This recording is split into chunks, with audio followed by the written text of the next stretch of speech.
दोस्तों welcome to wisdom TV. मेरा नाम है अबे एंड आज की वीडियो में मैं Thor love and thunder movie की हिंदी एक्सप्लेनेशन करने वाला हूँ। तो अब सीधे मूवी की हिंदी एक्सप्लेनेशन शुरू करने से पहले अगर आपने चैनल को सब्सक्राइब नहीं किया तो कर दो और बेल आइकन दबा देना, वीडियो को लाइक भी कर दो। और अब शुरू करते हैं। मूवी स्टार्ट होते ही हमें दिखता है गौर जो अपने होम प्लेनेट पर है और उसके साथ होती है उसकी छोटी सी बेटी जो मर रही है। वो प्यासा भूखा इतने दिनों से चल रहा है। वो अपने गॉड से प्रे करता है कि उसकी बेटी को आकर वो बचा लें, लेकिन उसकी कोई नहीं सुनता। वहाँ कोई गॉड नहीं आता उसकी मदद करने और कुछ दिनों में उसकी बच्ची मर जाती है। वो अपनी बच्ची को वहीं दफना देता है और अचानक उसे ढेर सारी रोशनी नजर आती है। वो उस रोशनी की ओर जाता है और वहाँ उसे दिखता है जंगल और वहाँ पानी भी होता है। वो सीधे उस पानी में डुबकी लगाता है और बाहर निकलता है। वो बहुत थका हुआ होता है, उसका पूरा शरीर जख्मी होता है और उसका हाथ अचानक एक स्वॉर्ड पर पड़ता है, लेकिन उसके सामने होता है उसका गॉड, वो गॉड जिससे वो प्रे कर रहा था। गौर उस गॉड को बताता है कि उसके प्लेनेट पर जो कोई भी लोग थे वो सब के सब मारे गए। उसके पूरे प्लेनेट पर सूखा पड़ चुका था, खाने को कुछ नहीं, वहाँ पानी भी नहीं था, उसकी बच्ची भी मर गई, लेकिन उस गॉड को कोई फर्क ही नहीं पड़ता। और वहाँ साइड में किसी की लाश पड़ी होती है और एक गॉड बताता है कि ये लाश एक नेक्रोस्वॉर्ड धारक की है, लेकिन इस गॉड ने उसे अब मार दिया है। नेक्रोस्वॉर्ड को जो कोई भी विल्ड करता है वो गॉड्स की जान लेने के लिए कैपेबल होता है। उस गॉड को बस इस बात की खुशी हो रही होती है कि उसने इस नेक्रोस्वॉर्ड धारक को मार दिया, लेकिन उसको गौर की बातों से कोई फर्क नहीं पड़ रहा होता। गौर जब उसके अगेंस्ट थोड़ा सा जोर से बोलने लगता है कि आपको कोई फर्क नहीं पड़ रहा, हम इतने लोग मारे गए थे, हम सबका गॉड आप हो। गौर थोड़ा बहुत ऐसे समझा रहा होता है उस गॉड को, पर तभी उस गॉड को गुस्सा आ जाता है और वो सीधे गौर को गले से पकड़ लेता है। पर वो गॉड कुछ कर पाता उससे पहले ही गौर अपने हाथ में नेक्रोस्वॉर्ड लेता है और उस गॉड का गला काट देता है। और अब गौर नेक्रोस्वॉर्ड का विल्डर बन जाता है। नेक्रोस्वॉर्ड उसके दिमाग में कह रही होती है कि तुम्हें सभी गॉड्स को खत्म करना है, तुम्हारा यही काम है। और गौर को भी गॉड से खुंदक थी क्योंकि उसके प्लेनेट के सभी लोग मारे गए और फिर भी कोई भी गॉड वहाँ पर नहीं आया उन्हें बचाने के लिए। और गौर तभी यहाँ पर सौगंध लेता है कि जितने भी इस दुनिया में गॉड्स हैं वो उन सभी गॉड्स को मार देगा।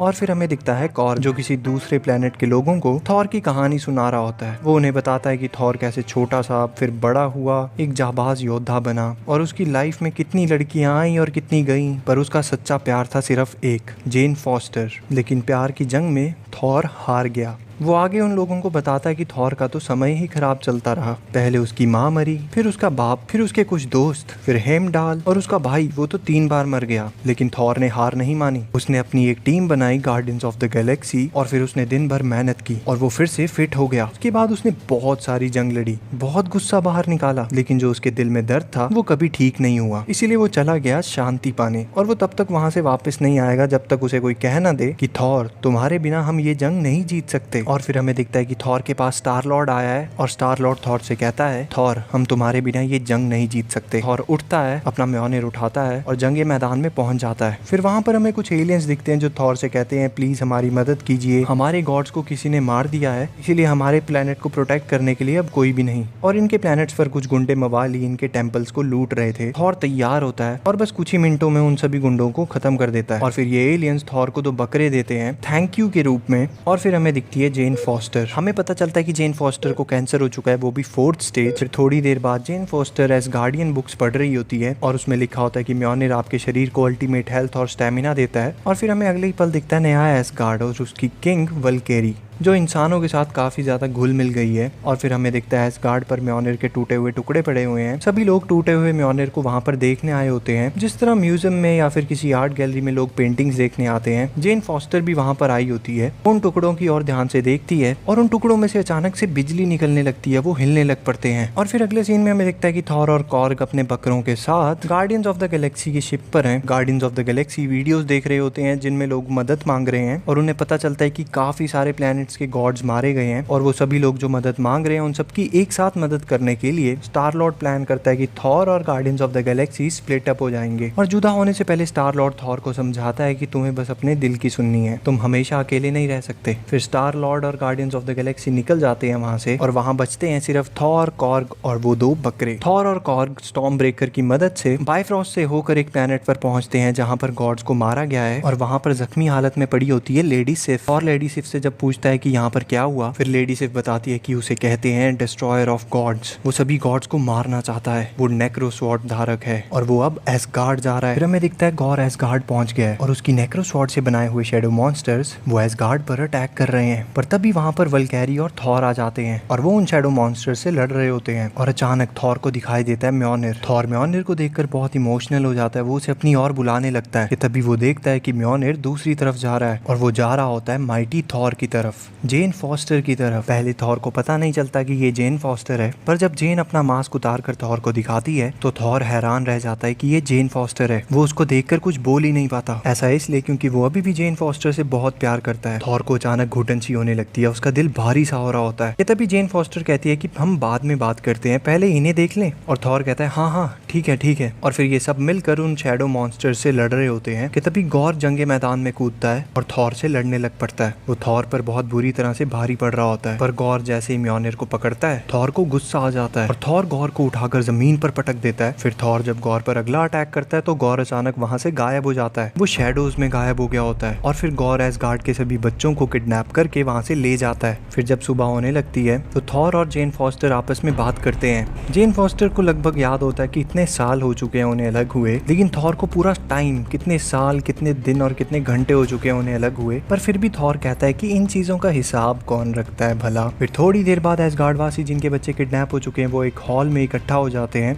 थॉर और जेन फोस्टर भी वहां पर होते हैं। थॉर म्योनिर की ओर देखकर कह रहा होता है come on buddy, please come on, आ जाओ, मेरे पास आ जाओ। और तभी साइड से म्योनिर उसके सामने आ जाता है और थॉर कहता है हाँ मैं तुम्हें ही बुला रहा था, अरे तुम कहाँ थे इतनी देर से। और फिर थोड़ी देर बाद थॉर, कॉर्ग, वल्केरी और जेन ये डिस्कस करते हैं कि उन्हें उस दुश्मन के बारे में क्या क्या पता है। और थॉर कहता है कि उसके पास नेक्रोस्वॉर्ड है और वो स्वॉर्ड गॉड्स को मारने की शक्ति रखती है, पर उस स्वॉर्ड को जो कोई भी उठाता है वो स्वॉर्ड उसे भ्रष्ट कर देती है और कुछ समय बाद उसे भी मार देती है। इसका मतलब कुछ हद तक गॉर नेक्रोस्वॉर्ड की इन्फ्लुएंस में आकर ये सब कर रहा है। और तभी वहाँ थॉर के सामने एस्ट्रेड की शक्ल दिखाई देती है। एस्ट्रेड हेमडाल का बेटा है और इसके पास भी हेमडाल जैसा आंखों का जादू है, जिसकी मदद से एस्ट्रेड थॉर को वहाँ ले आता है जहाँ पर वो और बाकी सारे एसगार्ड के बच्चे कैद किए गए हैं। थॉर वहाँ पहुँच तो जाता है। अब इस जेल में जहाँ पर इन बच्चों को कैद किया गया है, थॉर वहाँ पर फिजिकली तो नहीं लेकिन एक एस्ट्रल फॉर्म में अपीयर हो जाता है। मतलब ये देख पा रहा है कि बच्चे क्या कर रहे हैं और कहाँ पर हैं, लेकिन वो उनके बीच में होकर भी उन्हें फिजिकली टच नहीं कर पाता। फिर थॉर उन बच्चों को कहता है कि मैं तुम सबको बचाने जरूर आऊंगा। और थॉर जब वहाँ से निकलकर वापस अपनी आंखें खोलता है तो वो जेन और वल्केरी को बताता है कि वो लोग सायों की सल्तनत में कैद हैं, यानी कि शैडो रेल्म में। वल्केरी पूछती है कि तुम इतने दावे से कैसे कह सकते हो, तो थॉर बताता है कि वही एक ऐसी जगह है जहाँ पर सब कुछ ब्लैक एंड व्हाइट हो जाता है, जहाँ अंधेरे का राज चलता है, मानो जैसे वहाँ पर कलर्स भी जाने से डरते हों। और थॉर ये भी कहते हैं कि उस शैडो रेल्म में गॉर से लड़ना ये बहुत खतरनाक काम होगा, क्योंकि वहाँ पर गॉर की ताकत सबसे ज्यादा होगी। फिर वल्केरी और थॉर कहते हैं कि हम ओमनीपोटेंट सिटी जाएंगे जहाँ पर उन्हें ज़्यूस और बाकी गॉड्स मिलेंगे और वो उन सब की टीम बनाकर गॉर को हरा सकते हैं। और फिर वो ओमनीपोटेंट सिटी जाने के लिए एक शिप तैयार करते हैं जिसके आगे थॉर की 2 गोट्स लगे हुए हैं और उस शिप के सामने बंधा हुआ होता है स्टॉर्म ब्रेकर, जो उन गोट्स को बायफ्रॉस्ट के रास्ते पर चलवाएगा। फिर थॉर म्योनिर से कुछ बातें कर रहा होता है और तभी जेन वहाँ आ जाती है। वो जेन से पूछता है कि तुम्हें म्योनिर कैसे मिला, तो जेन कहती है कि मुझे बस म्योनिर की आवाज आई और मैं बस उसके पास चली आई, इस तरह ये अपने आप ही मेरे पास आ गया था। फिर थॉर म्योनिर को धीरे से उठाने की कोशिश करता है और वो म्योनिर को उठा लेता है। इसका मतलब थॉर अभी भी म्योनिर का वर्दी है। फिर जेन वॉशरूम में जाती है और वो वापस अपने इंसानी रूप में आती है तो हमें दिखाई देता है कि वो पहले से भी और ज्यादा कमजोर हो चुकी है, उसका कैंसर उस पर भारी पड़ता जा रहा है। और वो फिर से म्योनिर को उठा लेती है और वो थॉर बन जाती है। और फिर थोड़ी देर बाद थॉर और उसकी टीम निकल पड़ती है ओमनीपोटेंट सिटी के लिए। वहाँ ओमनीपोटेंट सिटी में किसी तरह की सेलिब्रेशन चल रही होती है। थॉर और उसके साथ ही आम कपड़े पहनकर वहीं साइड में बैठ जाते हैं और फिर एंट्री होती है ज़्यूस की, जो कि है बिजली का देवता। फिर थोड़ी देर बाद थॉर सामने आकर ज़्यूस से कहता है कि गॉर एक एक करके सभी गॉड्स को मार रहा है। वो ज़्यूस को पूरी बात बताता है कि गॉर ने क्या क्या किया है। ज़्यूस कहता है मुझे उससे कोई फर्क नहीं पड़ता और ज़्यूस थॉर के कपड़े उतरवा देता है और वो थॉर का मजाक भी उड़ाता है ये कहते हुए कि एक तूफान का देवता बिना बिजली के आखिर क्या ही है, मैं बिजली का देवता हूँ, मैं ज़्यूस हूँ। फिर वो थॉर के थोड़ा पास आकर कहता है देखो हम कुछ नहीं कर सकते, उसके पास नेक्रोस्वॉर्ड है, और हाँ ये सच है कि मैं डरता हूँ उससे क्योंकि नेक्रोस्वॉर्ड गॉड्स को मार सकती है, लेकिन मेरी ये ओमनीपोटेंट सिटी इसके बारे में उसे नहीं पता, वो ये जगह कभी नहीं ढूंढ पाएगा और हमें तब तक कोई खतरा नहीं जब तक वो एटर्निटी तक नहीं पहुंच पाता, और वो एटर्निटी तक नहीं पहुंच पाएगा मुझे पता है। और आगे इनकी बातों से पता चलता है कि आज तक कोई भी एटर्निटी तक नहीं पहुंच पाया है और जो कोई भी सबसे पहले एटर्निटी तक पहुंचेगा वो जो कोई भी चाहत रखता है या फिर इच्छा रखता है वो पूरी हो जाएगी, लेकिन कोई एटर्निटी का पता ढूंढ भी ले तो उस तक पहुंचने के लिए एक द्वार खोलना पड़ता है और उस द्वार की एक चाबी होती है जो गॉर के पास नहीं है। फिर थॉर ज़्यूस को कहता है कि तुम मुझे अपना थंडरबोल्ट ही दे दो जिसकी मदद से मैं गॉर को हरा सकूं। ज़्यूस उसके लिए भी मना कर देता है और फिर वल्कैरी और माइटी थॉर उठते हैं और ये लोग अब ज़्यूस के थंडरबोल्ट को चुराने की कोशिश करते हैं, पर ज़्यूस के सिपाही थॉर और उसके साथियों से लड़ने लग पड़ते हैं। ज़्यूस अपने थंडरबोल्ट की मदद से गॉर के टुकड़े टुकड़े कर देता है और थॉर को ये देखकर बहुत गुस्सा आ जाता है। ज़्यूस फिर अगला हमला अपने थंडरबोल्ट से थॉर पर करता है, पर थॉर थंडरबोल्ट को पकड़ लेता है और उसके अंदर एक अनोखी सी एनर्जी बहने लगती है। उसकी आंखें एकदम चमक जाती हैं और थॉर थंडरबोल्ट को ज़्यूस की तरफ फेंकता है और थंडरबोल्ट ज़्यूस की छाती को चीर कर उसे मार देता है। फिर थॉर और उसकी टीम ज़्यूस के अल्टीमेट वेपन यानी थंडरबोल्ट को लेकर वहाँ से निकल जाते हैं और हमें ये भी पता चलता है कि कॉर्ग अभी तक मरा नहीं है। उसके पूरे शरीर में से सिर्फ उसका चेहरा ही है जो जिंदा होता है और उसका चेहरा अभी भी बचा हुआ है और वल्कैरी उसके चेहरे को उठाकर अपने साथ ले आती है। फिर ये लोग निकल पड़ते हैं गॉर की तरफ उसे एटर्निटी तक पहुंचने से रोकने के लिए और उन बच्चों को बचाने के लिए। और जब ये जा रहे होते हैं तो रास्ते में थॉर और जेन एक दूसरे से अपनी फीलिंग्स शेयर करते हैं और जेन फोस्टर थॉर को बता देती है कि उसे कैंसर है, वो भी लास्ट स्टेज। फिर ये दोनों एक दूसरे से अपना प्यार कन्फेस करते हैं एंड फिर ये किस करते हैं और फिर ये कुछ ही देर में सायों की सल्तनत में पहुंच जाते हैं। वहां पहुंचते ही इनके कपड़ों के रंग, हर चीज के रंग खत्म हो जाते हैं और सब कुछ ब्लैक एंड व्हाइट हो जाता है। वहां पर जो जेल थी जिसमें थॉर ने बच्चों को देखा था, उस जेल में अब कोई भी नहीं होता। वो थोड़ा आगे जाते हैं तो वहाँ टेंट्स लगे होते हैं और उन टेंट्स में ये लोग आगे बढ़ते रहते हैं और अचानक माइटी थॉर की नजर एक पेपर पर पड़ती है जिसमें ये दिखाया गया होता है कि स्टॉर्म ब्रेकर है एटर्निटी के द्वार की चाबी। मतलब एटर्निटी का द्वार खोलने के लिए गॉर को स्टॉर्म ब्रेकर की जरूरत पड़ेगी। एंड जैसे ही माइटी थॉर को ये पता चलता है, वो जल्दी से स्टॉर्म ब्रेकर को पकड़ती है और वहाँ से बहुत दूर फेंक देती है और तभी उनके सामने गॉर आ जाता है और गॉर उन तीनों को अपनी शैडोज से पकड़ लेता है। वो तीनों बहुत जोर लगाते हैं लेकिन वो छूट ही नहीं पाते। गॉर थॉर को कहता है कि तुम तो अब बिल्कुल मेरी तरह हो, तुमने भी अपने गॉड से मदद मांगी लेकिन उन्हें तुम्हारी कोई पड़ी ही नहीं है। फिर वो वल्कैरी को कहता है, वल्कैरी तुम मुझे बताओ, जब सारी वल्कैरीज मर रही थी तो क्या तुमने अपने गॉड से नहीं कहा था कि प्लीज हमें बचा लो? क्या तुमने उस समय गॉड से प्रे नहीं की थी कि वो आकर तुम्हें बचा ले? की थी, लेकिन किसी भी गॉड को कोई परवाह ही नहीं थी और सारी वल्कैरीज मारी गई। फिर वो जेन फॉस्टर को कहता है, तुम अलग हो, तुम इन दोनों के जैसी बिल्कुल नहीं हो। वो आगे कहता है कि इस हथौड़े ने तुम्हें ताकत दी लेकिन तुम्हारी तकदीर नहीं बदली। ये गॉड्स की ताकत है। गॉड्स तुमसे काम लेते हैं लेकिन तुम्हारे कभी काम नहीं आएंगे। तुम अब और तेजी से मर रही हो। फिर गॉर उनसे कहता है कि मेरी बेटी किस्मत वाली थी कि उसे जीना नहीं पड़ा इस गंदे संसार में जहाँ गॉड्स भी सिर्फ लालची हैं। इस दुनिया में सिर्फ दुख और पीड़ा है जिसका कारण है ये गॉड्स। और फिर गॉर थॉर को कहता है अपने स्टॉर्म ब्रेकर को बुलाओ। थॉर स्टॉर्म ब्रेकर को नहीं बुलाता पर फिर गॉर जेन फोस्टर का दम घोट कर उसे मारने लगता है। कुछ देर तो थॉर रेजिस्ट करता है पर फिर वो स्टॉर्म ब्रेकर को बुलाता है और बहुत बड़ा धमाका सा होता है।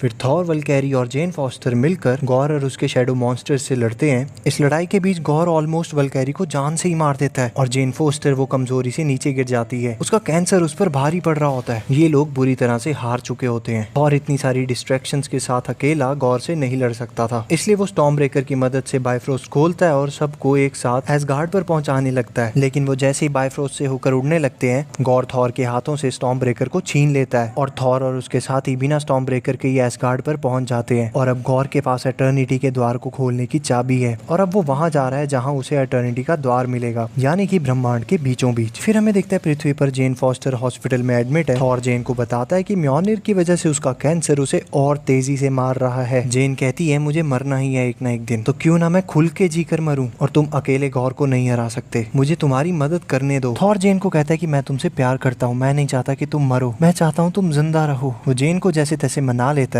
और फिर वो वल्कैरी से ज़्यूस का थंडरबोल्ट लेता है और फिर वो थंडरबोल्ट की मदद से ब्रह्मांड के बीचों बीच जहाँ पर एटर्निटी का द्वार है वहाँ पहुँच जाता है। और हमें दिखता है फिर गॉर जो एटर्निटी के द्वार को खोलने की तैयारी कर रहा होता है। वो स्टॉर्म ब्रेकर को एटर्निटी का द्वार खोलने के लिए सेट कर देता है और स्टॉर्म ब्रेकर एटर्निटी का द्वार खोल रहा होता है। और जब गॉर ऐसा कर रहा होता है तो थॉर वहाँ पर पहुँच जाता है और वहाँ पर एसगार्ड के सभी किडनैप किए हुए बच्चे भी होते हैं। थॉर इन बच्चों को अपने पास बुलाता है और उन्हें कहता है कि कोई भी चीज जो तुम्हें यहाँ पर दिखती है उसे उठा लो अपना वेपन समझकर। वो छोटे बच्चे कुछ भी उठा के उसके सामने खड़े हो जाते हैं और थॉर उन सबको गॉडली पावर दे देता है कुछ देर के लिए। एंड ये देखकर गॉर शैडो मॉन्स्टर्स को क्रिएट करता है एंड वो बच्चे लाइटनिंग की पावर के साथ उन शैडो मॉन्स्टर्स से लड़ रहे होते हैं। थॉर गॉर से लड़ रहा होता है पर अभी भी थॉर पर गॉर भारी पड़ रहा होता है। फिर हमें हॉस्पिटल में जेन फॉस्टर दिखती है, उसे बेचैनी सी हो रही होती है। वो जैसे ही आंखें खोलकर बेड से उठने लगती है तो म्योनिर उसके सामने आ जाता है। फिर हमें दिखता है कि गॉर थॉर को मारने ही वाला है, वो उसके शरीर में अपनी नेक्रोसवॉर्ड घुसाने ही वाला होता है। तभी गॉर पर म्योनिर आकर लगता है और थॉर बच जाता है। फिर हमें दिखता है कि माइटी थॉर वल्कैरी के उड़ते हुए घोड़े पर यहाँ पर पहुंची है। फिर माइटी थॉर गॉर से लड़ने लगती है एंड थॉर स्टॉर्म ब्रेकर को एटर्निटी का द्वार खोलने से रोकने लगता है, पर जैसे स्टॉर्म ब्रेकर रुकता है तब तक द्वार खुल चुका होता है। फिर थॉर स्टॉर्म ब्रेकर को लेकर हेमडल के बेटे को दे देता है और उसे कहता है कि स्टॉर्म ब्रेकर की मदद से वो बायफ्रॉस्ट से होकर सारे बच्चों को यहाँ से एसगार्ड ले जाए। फिर सारे बच्चे एसगार्ड चले जाते हैं। फिर थॉर और माइटी थॉर मिलकर गॉर से लड़ते हैं। फिर हमें दिखता है कि माइटी थॉर कमजोर पड़ रही है, उसका कैंसर उस पर हावी हो रहा है। थॉर अभी भी गॉर से लड़ रहा होता है, पर माइटी थॉर हिम्मत नहीं हारती और उसे जैसे ही मौका मिलता है वो नेक्रोस्वॉर्ड को तोड़ देती है एंड नेक्रोस्वॉर्ड के टूटते ही गॉर की सारी पावर्स खत्म हो जाती हैं। लेकिन एटर्निटी का द्वार खुला देखकर गॉर सीधे एटर्निटी के पास पहुंच जाता है एंड हर तरफ तेज सी रोशनी हो जाती है। वहाँ सब कुछ बहुत साफ और सुंदर सा हो जाता है और सामने एटर्निटी बैठी होती है। थॉर गॉर को कहता है कि रुक जाओ। गॉर कहता है अगर मैं अब रुक गया तो मैं कैसा बाप कहलाऊंगा। थॉर कहता है मैं तुम्हारे दुख को समझता हूँ, लेकिन उसका इलाज ये नहीं है। फिर थॉर गॉर की ओर देखता है और उसे कहता है कि ठीक है, तुम जो चाहे वो करो। थॉर मुड़कर जेन फॉस्टर की तरफ जाने लगता है। गॉर कहता है अब मुझे पीठ दिखाकर कहाँ जा रहे हो। थॉर कहता है कि मैं तुम्हारी तरह नहीं हूँ, मुझे पता है कि ये मेरा अंतिम पल है, तो मैं तुमसे बहसते हुए या नफरत से जंग करते हुए क्यों मरूं। मैं अपने आखिरी पल अपने प्यार के साथ बिताना चाहता हूँ। मैं प्यार को चुनता हूँ, नफरत को नहीं। और जेन फोस्टर मर रही होती है। थॉर जेन को अपनी गोद में लेटाता है एंड ये देखकर गॉर को वो दिन याद आता है जब उसकी बेटी उसकी गोद में यूं ही लेटी हुई थी। वो तड़प रही थी, वो मर रही थी एंड किसी भी गॉड ने उसकी बात नहीं सुनी, उसकी मदद नहीं की, उसकी बेटी को नहीं बचाया। एंड फिर थॉर गॉर से कहता है हो सके तो तुम भी प्यार को चुनो और उसे बचा लो। एंड फिर गॉर अपना हाथ ऊपर उठाता है और उसके मन की जो इच्छा होती है वो पूरी हो जाती है। उसकी बेटी जिंदा हो जाती है, लेकिन उसकी बेटी की परछाई एटर्निटी की तरह होती है और हमें दिखता है कि गॉर मरने ही वाला है। वो अपनी छोटी सी बच्ची की गोद में सर रखता है और उसे कहता है कि हो सके तो मुझे माफ करना। फिर हमें दिखता है कि जेन फॉस्टर और थॉर एक दूसरे को आई लव यू कहते हैं और फिर जेन फॉस्टर मर जाती है। उसका शरीर स्टार्स वाली डस्ट बनकर वहाँ से उड़ जाता है। फिर थॉर गॉर की ओर देखता है जो मर रहा है। गॉर थॉर से मरते हुए कहता है मेरी बेटी का ध्यान रखना, इसे बहुत प्यार देना। एंड थॉर कहता है हाँ